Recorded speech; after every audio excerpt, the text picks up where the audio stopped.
अब हम आपको ये बताते हैं कि इजरायल अभी लड़ाई लड़ रहा है। इजरायल के पास इंटरसेप्टर्स की कमी है, ये जानकारियां इस तरह की मिल रही हैं। लेकिन अमेरिका और इजरायल अगर एक साथ आए तो क्या होगा?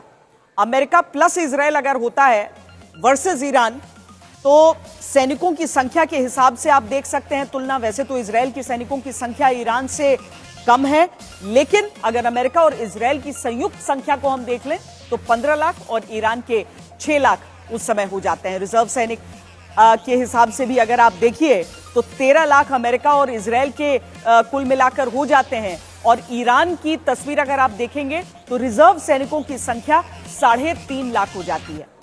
अब लड़ाकू विमानों के हिसाब से हम तुलना करते हैं, जहां पर कहीं आगे अकेले दम पर भी इजरायल है, लेकिन अगर अमेरिका के साथ उसकी शक्ति मिल जाती है तो 2030 का ये आंकड़ा हो जाता है। और तुलना में आप देखेंगे तो ईरान के पास 188 और उसमें भी अधिकांश जो लड़ाकू विमान हैं वो उड़ने की स्थिति में नहीं है, उस हिसाब से मेंटेन नहीं है।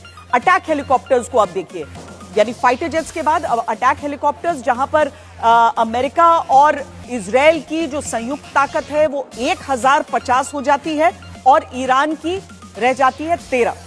अब आप पानी की ताकत भी देख लीजिए, सबमरीन्स को देख लीजिए, जहां पर अमेरिका और इजरायल साथ मिलते हैं तो उनकी संख्या रहती है 75 सबमरीन्स की और ईरान के सबमरीन्स की संख्या 25 रहती है। अब वॉरशिप्स को दिखाते हैं आपको। वॉरशिप यानी कि युद्धपोत के मामले में भी कोई मुकाबला नहीं रह जाता है। अमेरिका और इजरायल की संयुक्त ताकत जो है वो 502 की है और ईरान के पास 107।